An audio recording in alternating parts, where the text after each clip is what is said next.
And welcome back, everybody, to another exciting episode of the TV show podcast. My name's Jay Black, joined as always by the lovely Rhea Hughes and the existing Angelo Cataldi.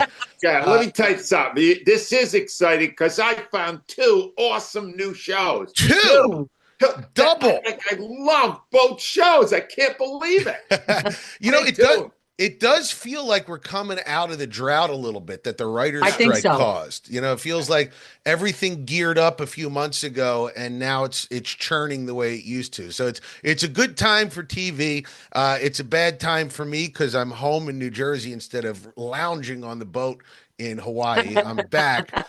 But last week we had a conversation that actually dovetailed very nicely into an article that I read by the great Quentin Tarantino. Huge fan of everything Quentin Tarantino does.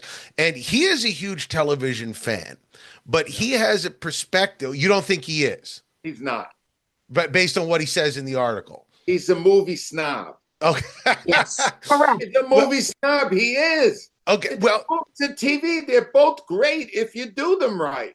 And he's basically saying movies are memorable. You remember them forever. TV is junk food. It goes away. That's bull.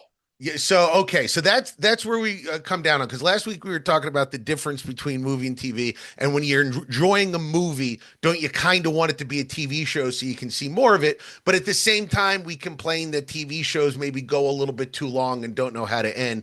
Tarantino here, you say, Angelo, is being a snob. Where do you come down on this issue? Understand something. I read his book. He's got a book out. Can't remember it just came out within the past year. It's brilliant insight into great movies of the past, brilliant from a whole different perspective. He's a great thinker, but he's a movie snob, and he's going. He said the hook on it was he got into Yellowstone for the first three seasons, right? Well, from what I hear, I'm not a Yellowstone guy. The ending was horrendous. Yeah, that's what I've heard too. The whole world is talking about how badly they ended it because they didn't have the main star, Kevin Costner. Yes. What a shock, Rhea. Costner wasn't there and they didn't land the ending. Stunning. But the bottom line on it is, when you're saying what he's saying, then you're ignoring Breaking Bad. You're ignoring Sopranos. You're ignoring, I just watched a TV show. I'm going to give you one of the names of these two shows because I saw the movie, which was great, and the TV show that's better. And it's Day of the Jackal. Day of the Jackal. It's on Peacock.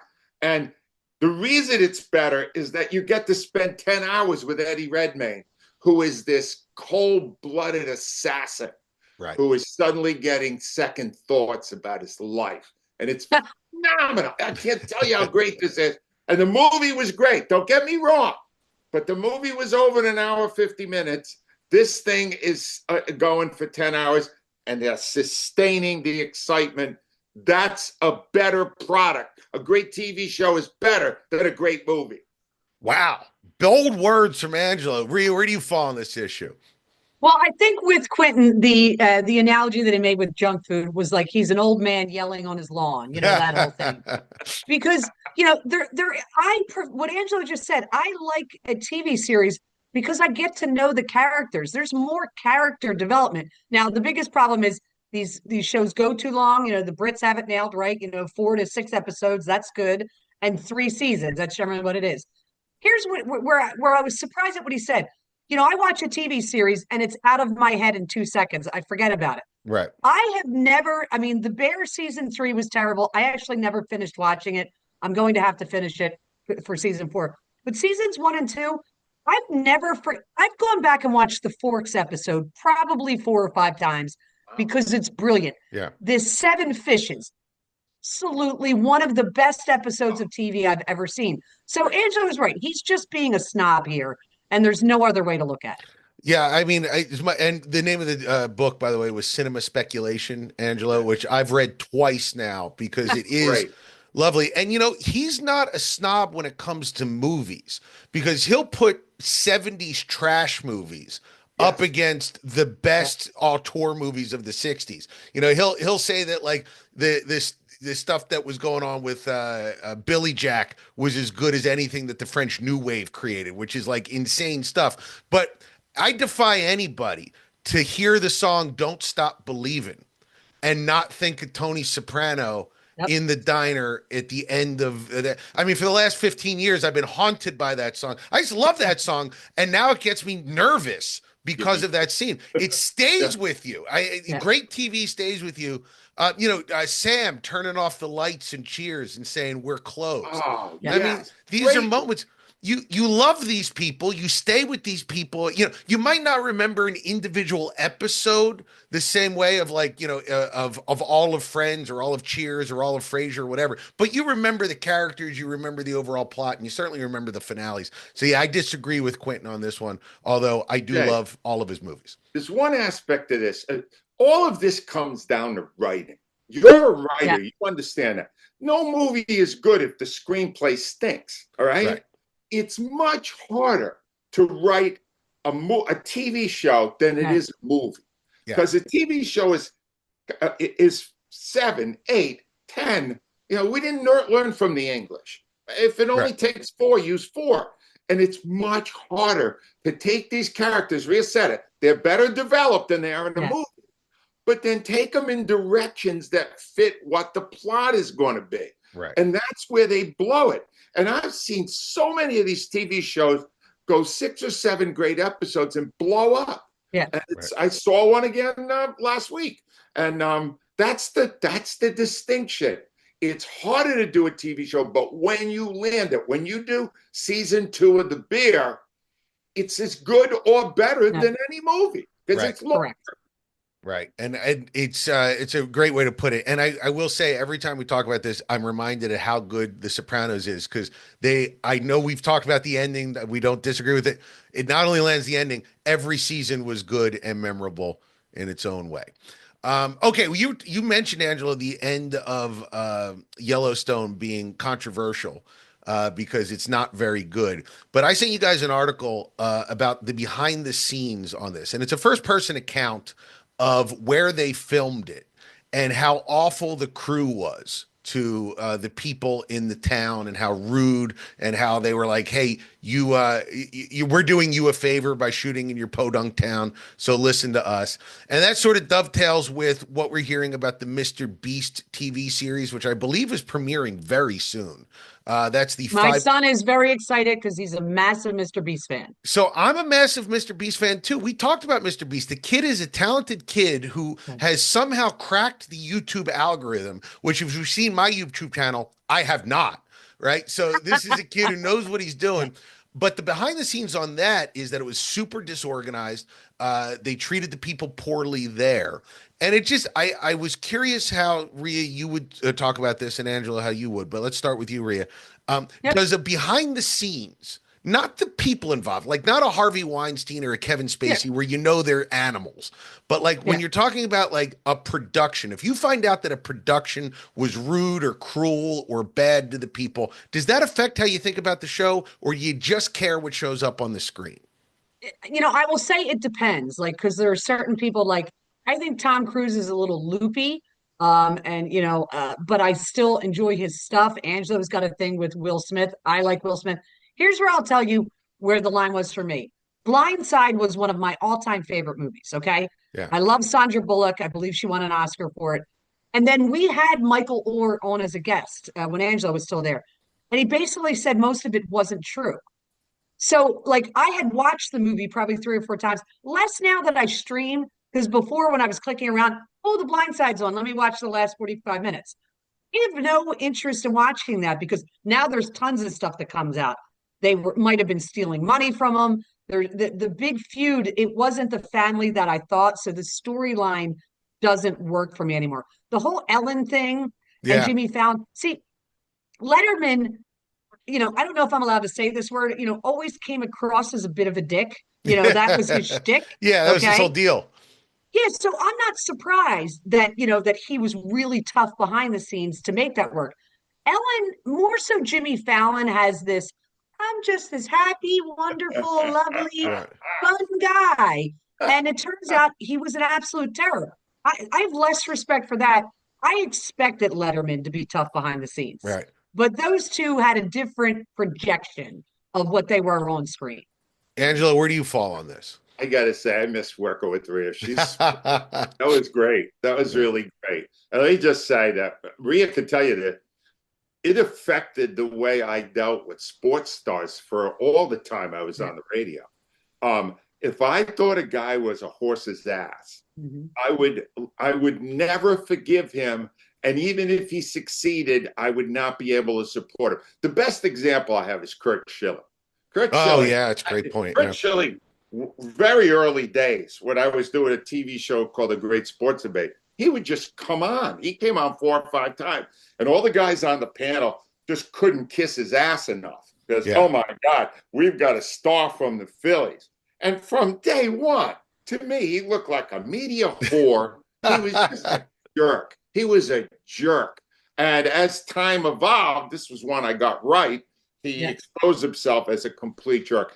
I never could root for him. If the minute I heard about Ellen, and I was didn't really have a strong opinion, I couldn't stand her anymore because she's a phony. It's what Rhea said.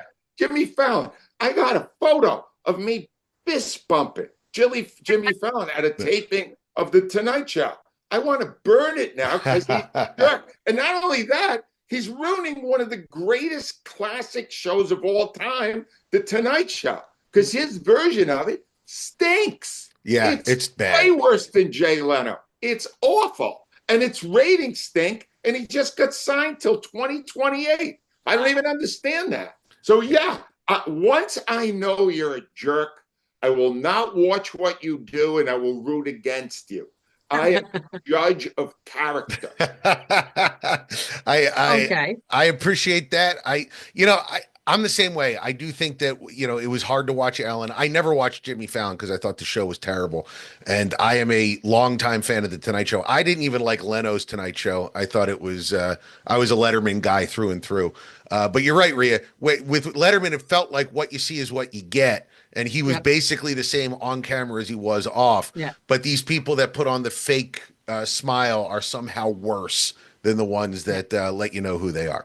Now, there is a TV channel, and let me see if I wrote down the name. It's called Catchy TV, which I've never heard of. It sounds like one of those Tubi or Roku channel type things. But they're doing something I thought was interesting, and I would love to program a channel so that you could do stuff like this. They're basically recreating the CBS lineup from 1974, which a lot of people think is the greatest lineup in TV history. Now, to our younger listeners, in the old days, you had to watch TV when it was on. And because of that, when a show was really popular, it could raise the profile of other shows. You had a lead-in that would make other shows popular. And sometimes the stars would align where 4 great shows would be on from 8 o'clock till 10 o'clock. And sometimes in the case of like NBC in the 90s, you had a great 10 o'clock show as well with ER. And you just had to sit down and watch the entire thing from start to finish. So here is the 1974 CBS lineup. All in the Family at 8 p.m., MASH at 8:30, Mary Tyler Moore at 9 o'clock, and Bob Newhart at 9:30. I mean, that's just banger after banger, right? All killer, no filler. Don't leave out the 10 o'clock show. What was it? Carol Burnett show, yeah. That classic also. Here's the thing about that. That's a great lineup, right? You're leaving out the big story. It was a Saturday night. Oh, right, yeah. It was a Saturday. And this is the part, when I saw these lineups you sent to us, Jay, I went, God, all they put on Saturday now is reruns and junk. Yeah. How did the world change? Rhea, were we so much less likely to be out on a date or something back then, 50 years ago? You were a kid, right? I was too young. Like I watched most of those shows on reruns, but I did a little digging on MASH. MASH was not a hit its first year because it was not in the Saturday lineup. It finished 46. They put it on Saturday where it remained, and it was a massive hit. But I think back in the 70s, like you can go, people didn't order food in. You didn't have Grubhub, So you had places to go, things to do. The world is a lot more open to things. So, I mean, I stay in a little bit more than my son, which is kind of embarrassing, the teenager. But yeah, Saturday night was a big night. That was the night, as opposed to now for network TV, or at least it was in the 90s. It was Thursday night. Nobody went out on Thursday night because they were going out on Friday and Saturday. And that's actually the other two that I sent you were Thursday night lineups for NBC. I got one that I think is the best. And I just want to say that anything involving the Cosby Show is out for me. Right. For what we said in the previous segment. Yeah. Right. Same. Cosby, if you can watch Cosby now, knowing what he did with the roofies and all that stuff, good for you. I can't do it. But the best single night of TV, and I'm pretty sure it was a Thursday. Here's what it was. It started with Fame, which was an unbelievably underrated, great show for a couple of years. Right? Cheers, Taxi, and it wraps with Hill Street Blues. 82, 83. That is a night of TV. You're right, Jay. We can't tape anything. You got to sit through all the commercials. And you could, it was, they ended up calling it must night, must see TV. Must see TV. And they were right. That to me is the greatest night ever.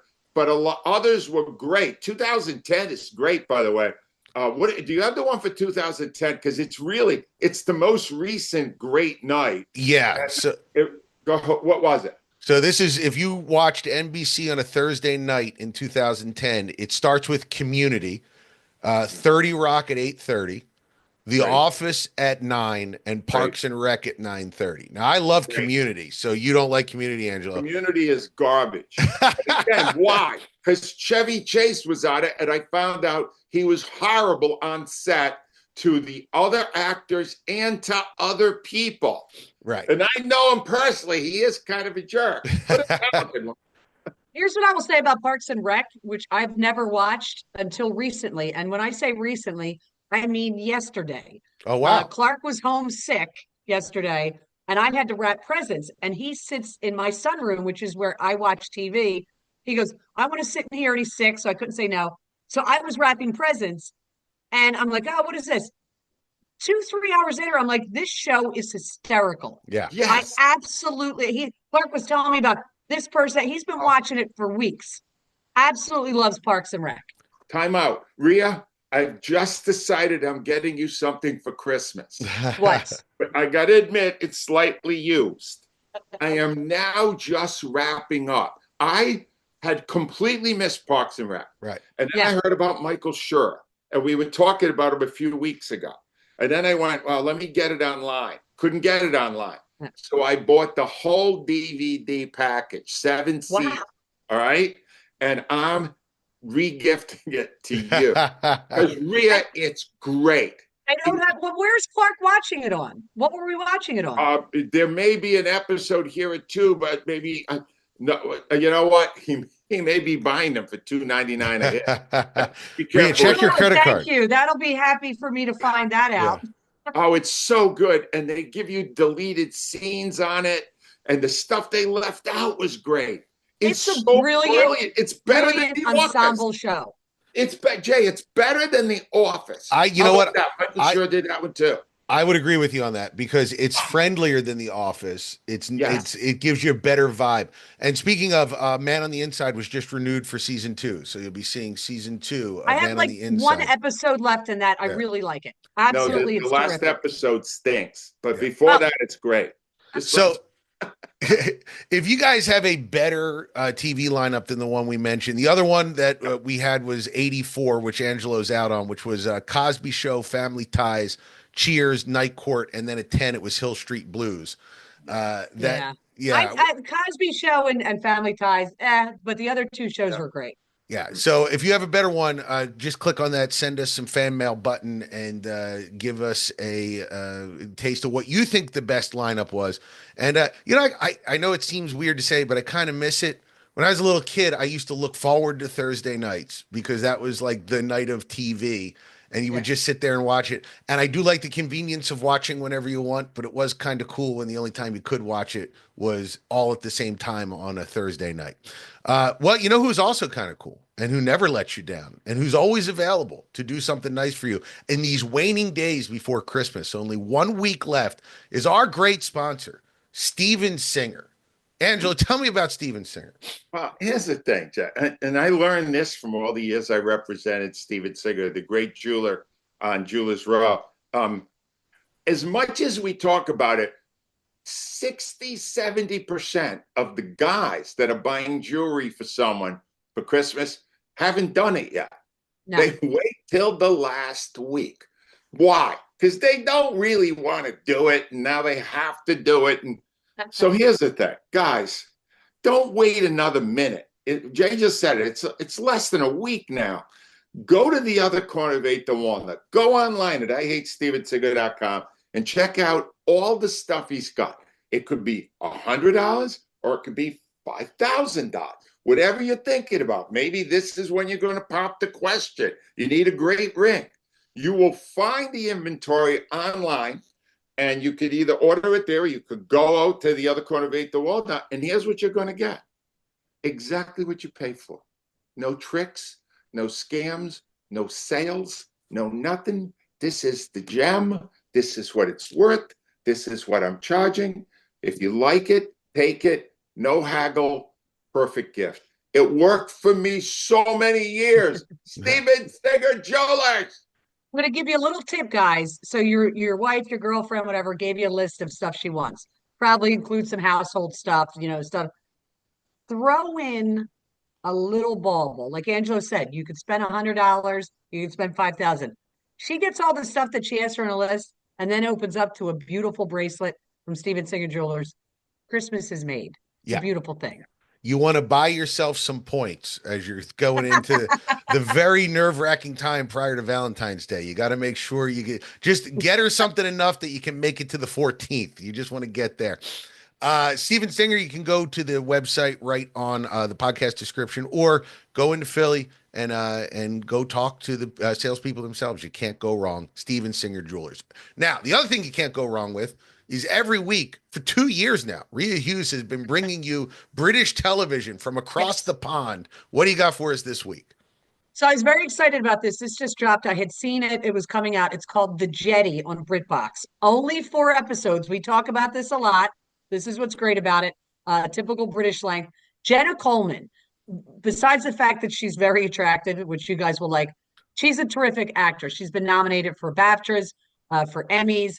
She stars as DC Ember Manning in this fictional West Yorkshire town, which is on the water and spectacular. Nobody does scenes, as where places are like the British. It's absolutely beautiful. She's called to investigate an arson at a boathouse, which coincidentally was run by her she's young, so it's a recently deceased husband who I believe died of cancer, but young. She's got a teenage daughter. And while she's investigating it, she stumbles upon something else where there's this underage girl maybe pregnant and trying to figure out who the father is that they believe is an older man. Turns into a cold case from 17 years ago of this Amy Knightley who went missing. They never found her. And she begins to discover that her husband may have been involved, her dead husband, which has all kinds of implications because she's got a daughter who's grieving the loss of her father. She's grieving the loss of her husband. Here's the amazing thing. We see shows with flashbacks all the time, flashing back to when Amy Knightley went missing. It was done so seamlessly. I didn't realize it was a flashback. Oh, wow. I mean, I'm watching, I'm going, what does this have to do with the show? And I'm watching it, and it took I'm not lying to you, maybe I'm just a dumb blonde. The second or third flashback, it's one of the best flashbacks I've ever seen because they seamlessly, there's a scene where this girl is in her house and she's saying they got to sell it because they run out of money. And then you flash forward 17 years and the parents are living in the same house and it looks like a mansion. It's a really good story. It's 4 episodes. I'm through 3. I will just say reviewers are all over the place on this. Around 60% on Rotten Tomatoes. But some of the Guardian and those kind of reviews hate it. Some love it. So I will just say it took me a little bit to get through episode 1. 2 and 3, I'm completely hooked. I can't wait for episode 4, the final. But people may disagree with me because reviewers are all over the place. I like it. It's called The Jetty on BritBox. The Jetty. That sounds good. I like anything that starts with a J, like me. And do you have anything teen related this week? Well, it was just so I mentioned Clark has been binging Parks and Rec, and I never thought it would appeal to me. I literally over 2 hours went, this show, where have I been all this time? Right. The ensemble cast, who's the guy, Roy or Ron? Yeah. Oh, Love him. That character is one of the great comedy characters of all time. Ever. Who does it? I'm blanking on who it is. He's great. I can't remember his name, but I want to start watching it from the beginning. But Clark's been watching it for weeks, and he's been telling me to watch it. I was a captive audience, and let me tell you, I loved it. It's Nick Offerman, by the way. Nick Offerman. Nick Offerman. He's phenomenal. Find out where Parks and Rec is. Okay. Yep. Because Clark's getting it somewhere, and I paid for it, and I'm a little upset. All right, let me give you my couple here, because I already mentioned it for the one I'm nuts over, Day of the Jack. I haven't finished it. It's 10 episodes. I've seen the first 7 already. It is top-level entertainment. Big budget. Eddie Redmayne, fantastic in this role. You got to see how great he is in this as a cold-blooded, lethal assassin. You wouldn't think so because he looks kind of like a choir boy, but he's so great in this. That guy has some acting chops. Everything about it is like a great movie. But how many great movies last about 8 hours, right? Yeah. That's how good this is. And I'm telling you, you are going to be swept up in it. My wife and I, who do not like this kind of sinister, spy kind of stuff, we are speculating during the breaks because it's on Peacock and we'll get in the commercial. We're speculating about what's coming next.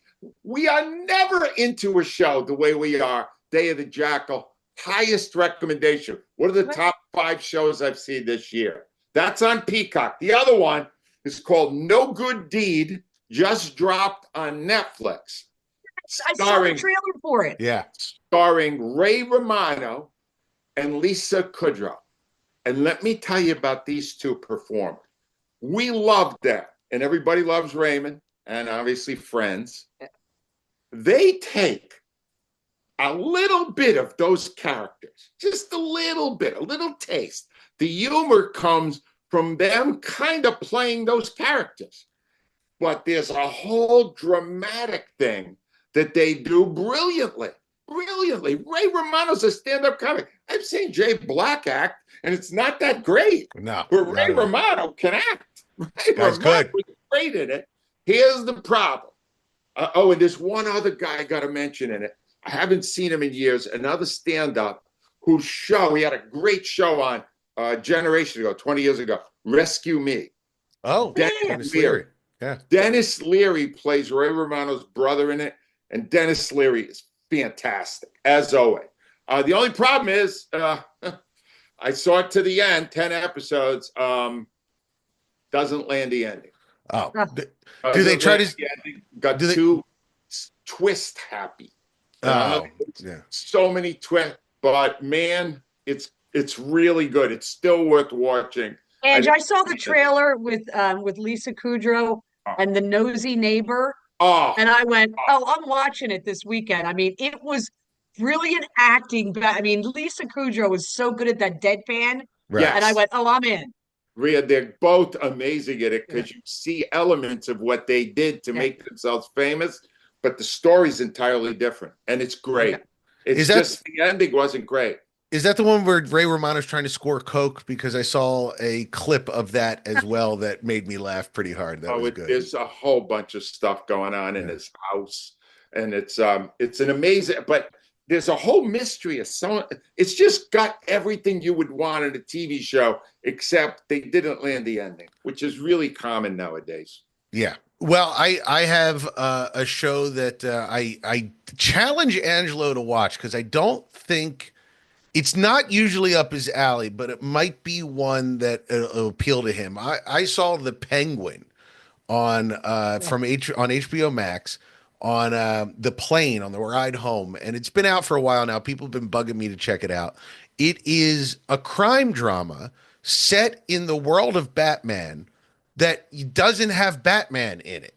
So it's basically like it's a fictional city, but it's basically just a mafia story. There's no like superheroes that show up.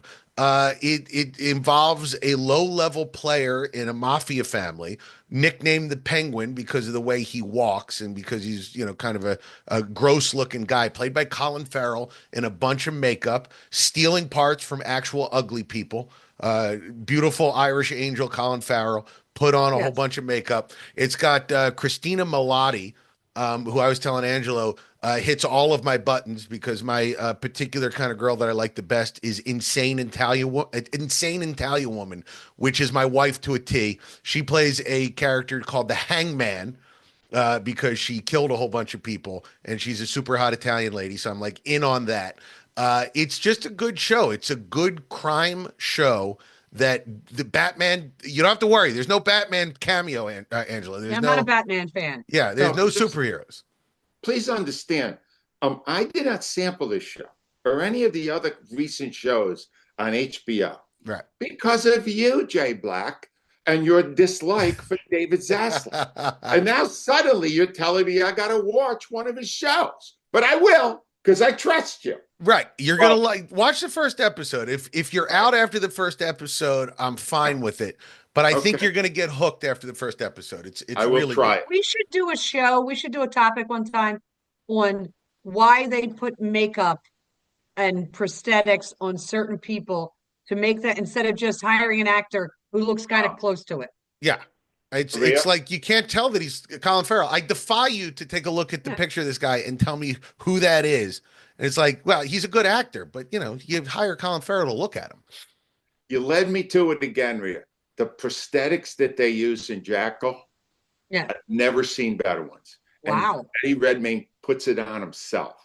And I can't. Anyway, let me go over what we have told you about. If you really, and I have where Parks and Recs is, Ange, when you get to it.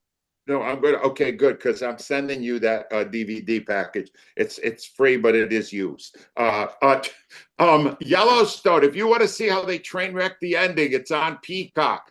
Day of the Jackal. I can't tell you how great it is. That the TV show's on Peacock. If you want to go back to 1980 for the movie, that's on Amazon Prime. The Jetty. Rhea has very high words about the Jetty on BritBox. A lot of people get it through Prime.